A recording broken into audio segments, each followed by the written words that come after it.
Hi, Climate One listeners. Today we have a special episode to share with you from TED's brand new podcast, Speed and Scale. This podcast was created to help combat the doom and gloom that sometimes comes when thinking and learning about climate change. The hosts Anjali Grover and Ryan Panchadsaram interview experts from around the world on measurable changes they're making to combat the climate crisis and create a better future for the planet and those of us living on it. If you like this episode, you can check out more of the TED podcast, Speed and Scale, wherever you get your podcasts. And now, onto the episode. So Ryan, do you remember last September when the UK closed its very last coal plant? Yeah, that was pretty big news, right? It was. I was curious about how all this happened, and it turns out the story is wild. It starts about 250 years ago when the Industrial Revolution was just getting underway. That's like steam engine days. Yeah, and steam engines, which powered trains, used coal. Coal was everywhere. Cities used it to light their streets. People used it to heat their homes. Ryan, by the 1950s, coal powered 95% of the UK's grid. Wow. And the smoke was terrible. In fact, it was so bad that people called the air pea soup, which was green haze made up of soot and sulfur dioxide. I can taste that. One of the worst incidents was the Great Smog of 1952. The air was so toxic that 4,000 people in London died in the span of just 4 days. Winston Churchill was prime minister at the time, actually, not one of his crowning achievements. And sidebar, there's a really good episode about the situation in season 1 of The Crown. I watched it like maybe 3.5 times. I don't doubt that. So anyways, after the Great Smog, the UK passed a bunch of clean air policies, which were the first in the world. They required coal plants to reduce their emissions, and they incentivized other fuels. What kind of fuels? It turns out that the UK discovered a ton of natural gas in the North Sea. And as the technology improved, it actually became cheaper to produce than coal. And so with cheaper fuel, how long did it take to take over? So it took about 30 years. There was this period in the 90s called the dash for gas. Everyone was building gas plants, and it became so cheap that the government put a moratorium on building them because it started killing all the jobs in the coal industry. And just a few years later, in the 2000s, activist groups started to get involved. I tracked down one of those activists. Her name is Bryony Worthington. Up until that point, coal had just been quietly going away, right? We were looking at the data and looking at it thinking, wow, we've gone from declining to no longer declining, and it's just because of going back to coal. Bryony has been working on fixing climate change in the UK for over 2 decades, and she just hated the idea of the return to coal. So when I was at Friends of the Earth campaigning, we actually launched a campaign to try and close down the last coal stations, and we called them the carbon dinosaurs, and we published details about them. Bryony and her team published a big report, they put up a website, and got their local members involved. And then, at about the same time, something happened that made everyone sit up and pay attention. And then we had this huge heat wave in Europe, and thousands of people died in France. And that was like a kind of moment where everyone went, oh, this is real. And so we had this kind of environment for which the momentum for change was building. And that momentum kept building. Brian, the scientific community was really clear with the science. The media was reporting it. And there was political consensus. That's rare. Did it lead to anything? It did. The UK passed the Climate Change Act in 2008, which required the country to reduce their emissions. And Bryony was one of the main authors of the act. So myself and my colleague Martin wrote it on the back of an envelope, more or less, where we were like, okay, we need new laws. Let's put in a legal framework that requires them to reduce emissions. And these policies, Ryan, they had a huge impact. The act, along with some really effective activists, put an end to the UK building new coal plants. That's impressive. It looks like everything happening is adding up. Yeah. And in 2011, the UK passed this thing called a carbon price support, which requires UK utilities to pay for the carbon they emit. I love how every country names these things, Ange. Carbon price support. That's basically a tax, right? So you got it. And the price was on top of the price that they already had to pay under an EU law. So that, as you can imagine, drastically reduces demand for coal. And so the market forces are taking over. And was it all downhill from there for coal? Pretty much. So downhill that the UK was able to pledge in 2015 to phase out coal completely. And that brings us to today. No more coal. Wow, that's in less than 10 years. And it seems like the ingredients, if I'm hearing this right, are first enacting a cap and trade policy, right? Limiting the amount of pollution that happens, and then passing a strong carbon price. But the UK still has a ton of natural gas, right? Totally. And for the record, it's not so natural gas. That's what we got to figure out next.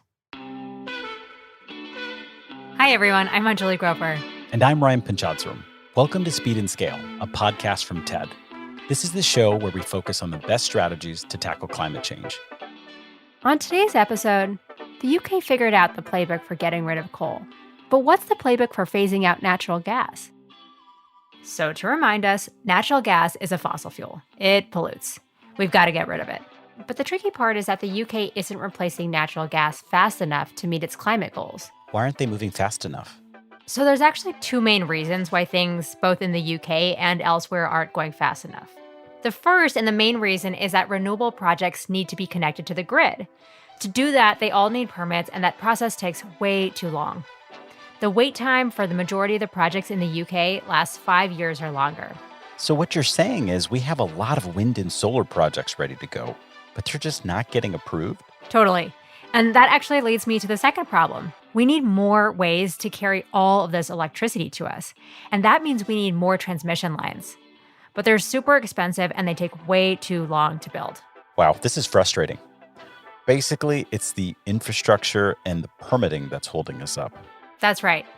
Fortunately, we've got some creative minds to help speed things up. And that brings me to Amol Phadke. Amol is a clean energy scientist at the Lawrence Berkeley National Lab.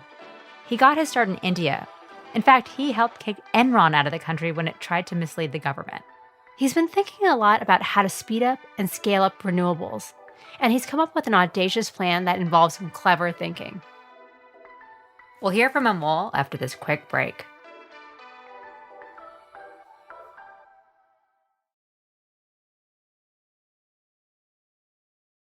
Hi, Amol. Hey, How are you? doing all right. How are you?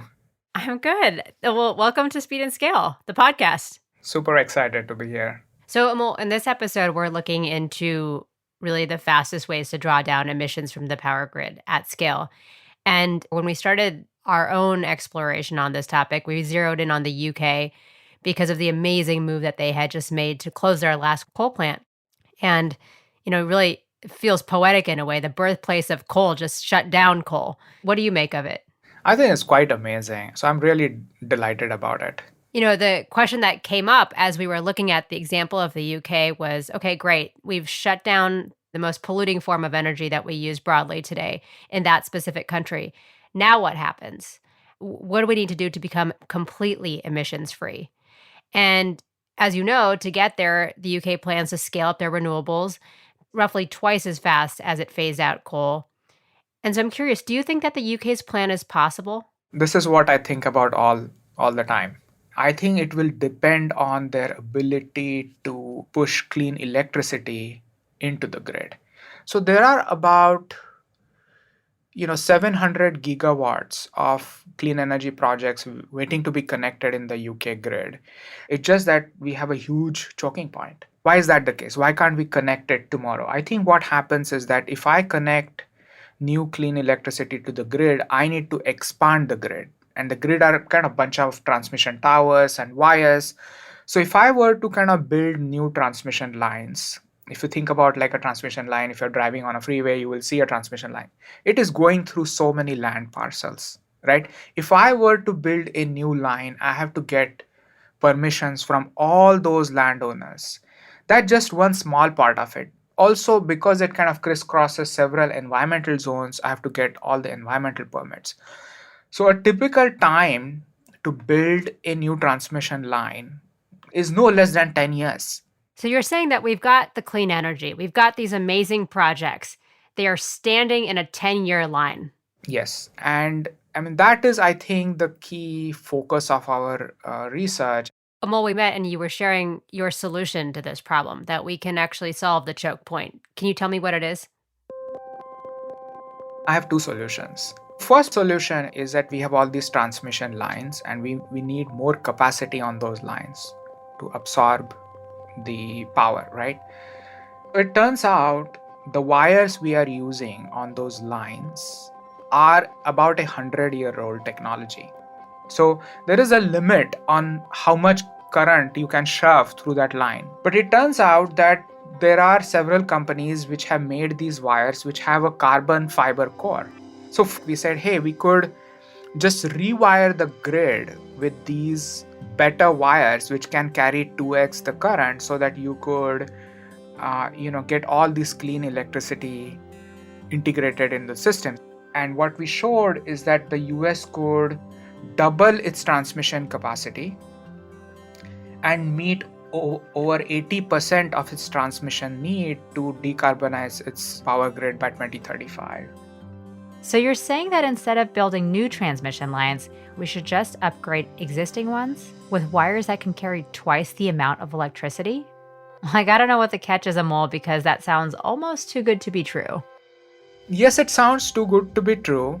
And when we started this project, nobody really believed that this could be a solution at scale. But after, almost 1.5 to 2 years of work on this, it is getting a lot of acceptance. So for example, based on our input, recently the White House announced a goal of upgrading about 100,000 miles of these lines in the US.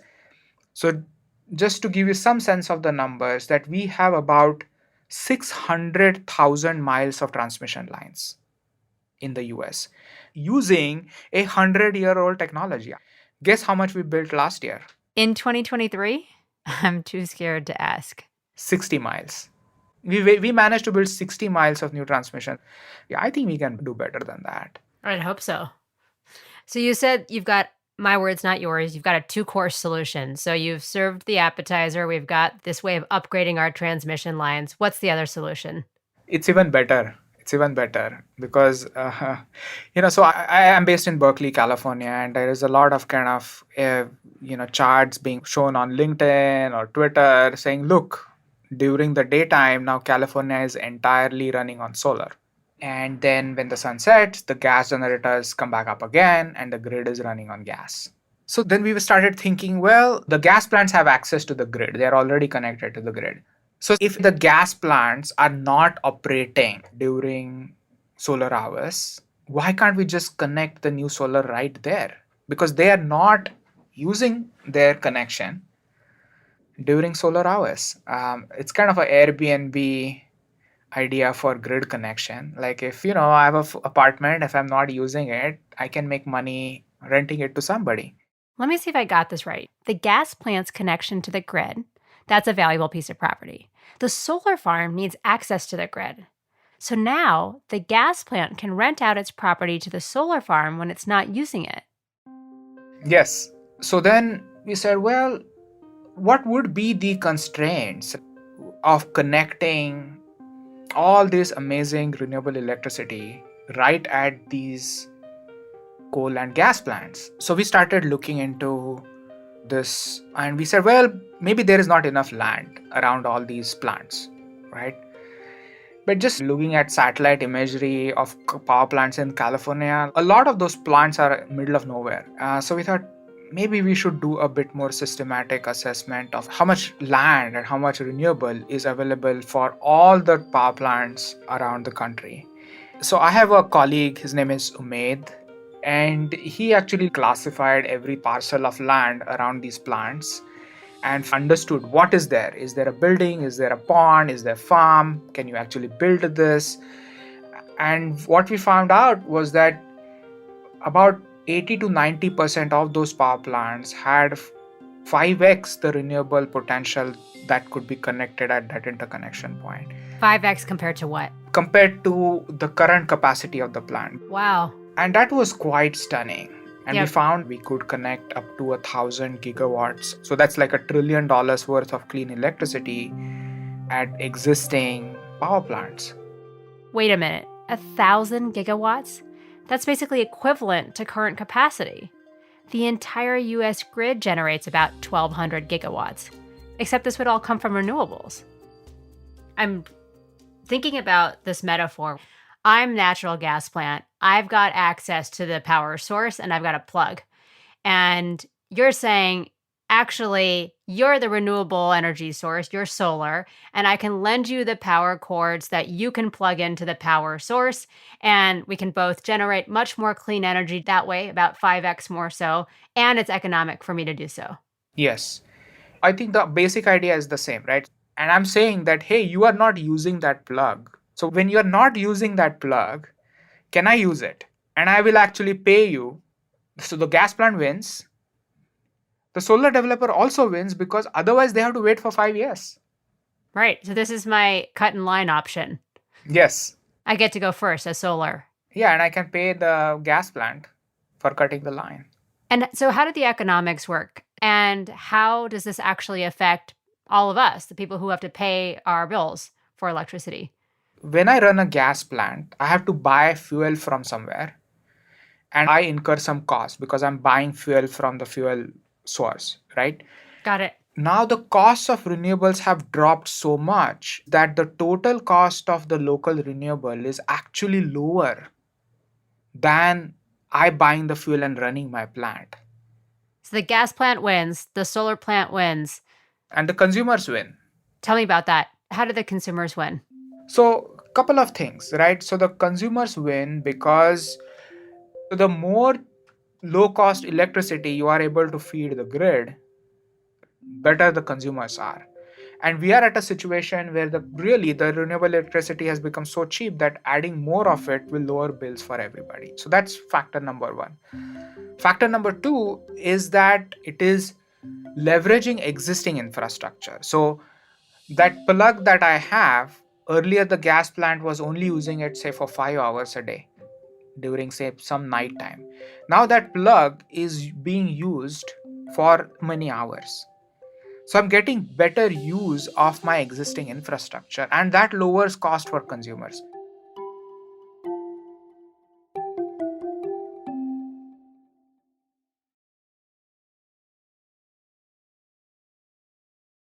How did you come up with this idea? Was it a eureka moment?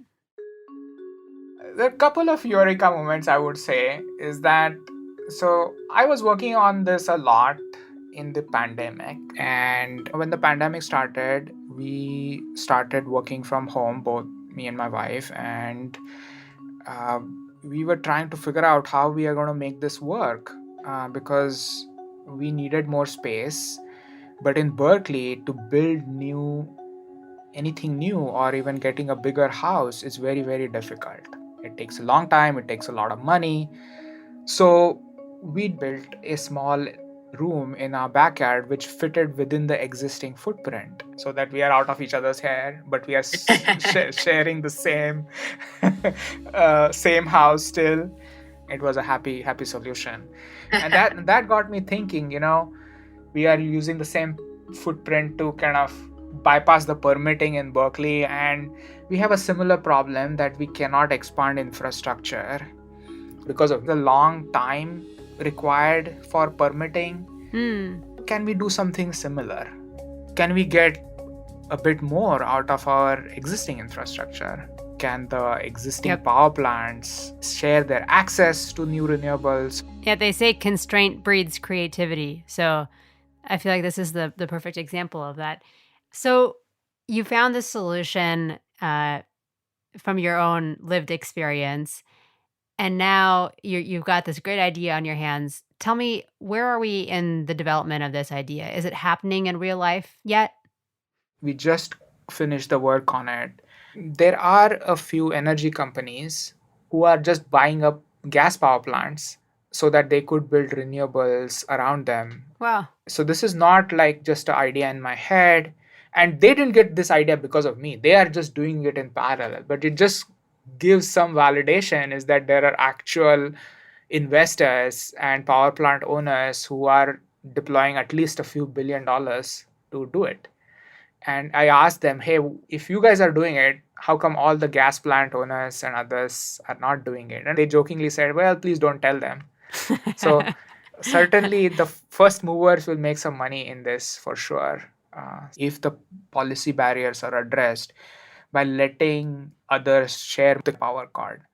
Is that an impediment today? Can you talk about that impediment? So there are a lot of policy barriers. It's a regulated sector, meaning that the utilities are overseen by regulators. So you really have to get these ideas into the DNA of the planning process of the integrated resource plans and the transmission plans. And the second part is there is a lack of awareness. It is still not well known that there is so much cheap renewable electricity available around these power plants that can share their power card to the grid. So yeah, I think it's like it's going to keep us busy for the next few years, but I'm Say quite so. excited. Amol, we're now working with and looking at an administration that doesn't have the same priorities around clean energy deployment. What do we do now? So even if you didn't care about climate, this is what we should be doing. Because it's going to save consumers cost, this is what we should be doing. So this is a cost savings opportunity before it's even a climate opportunity. I mean, you get the opportunity to do both, but the more important thing is that this is a more economic way for us to power our homes and our lives. Definitely. That's powerful. Regardless of what we need to do for the environment. We started this conversation, Amol, by talking about what the UK did to really accelerate their own decarbonization pathway and to shut down coal. And now that we're here, we're in this moment, this post-coal economy for the UK. What is the opportunity with this new one? I would say that UK seems to have the same choked grid problem. So they should also really evaluate sharing that power card with their gas generators. They have not shut down gas. And the coal plants which have been recently retired, they still have their power card. What do you think it will feel like when that happens? I feel that, 5 years ago, right, when we were working on climate, it just felt so daunting, right? The costs were not there and the deployment rates were not there. Now the problems feels within reach.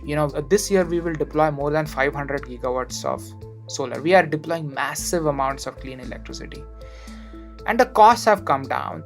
That's why we got to kind of focus on a few key bottlenecks and solve it. I would say with speed and scale. Yeah, it's a win-win-win. I think we can make everybody happier, which is one of the rare occasions where we can make everybody happy.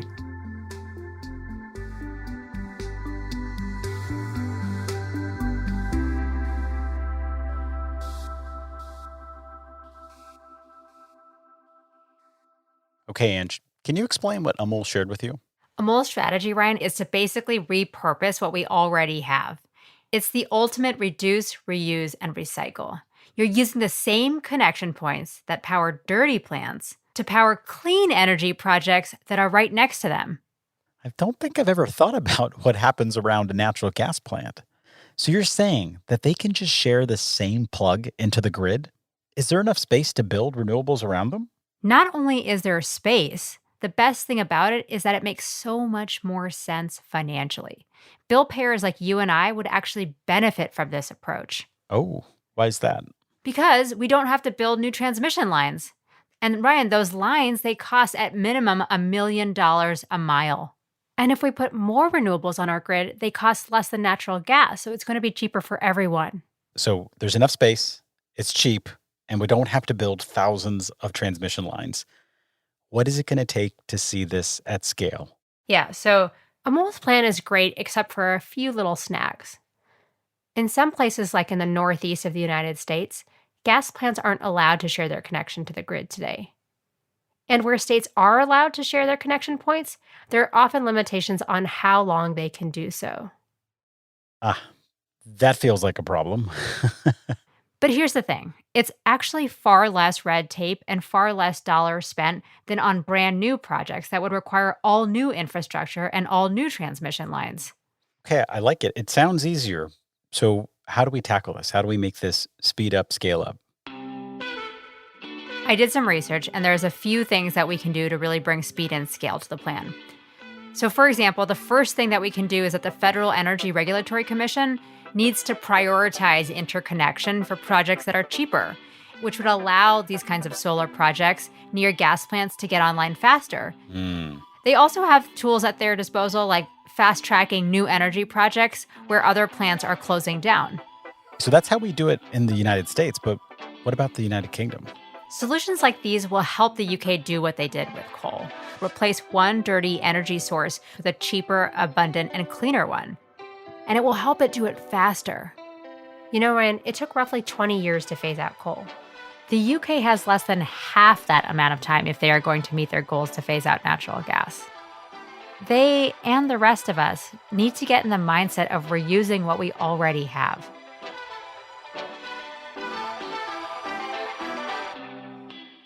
Speed and Scale is a podcast from TED. It's hosted by me, Anjali Grover, and Ryan Panchadsaram. The episode was produced by Sarah Craig from Pushkin Industries. Production support from Tully Emlin. This show is edited by Ben Chang, and our fact-checkers are Julia Dickerson, Kate Williams, and Jen Nam. The show is sound designed and mixed by Hansel Shi. Our executive producers are Daniela Balarezo and Constanza Gallardo.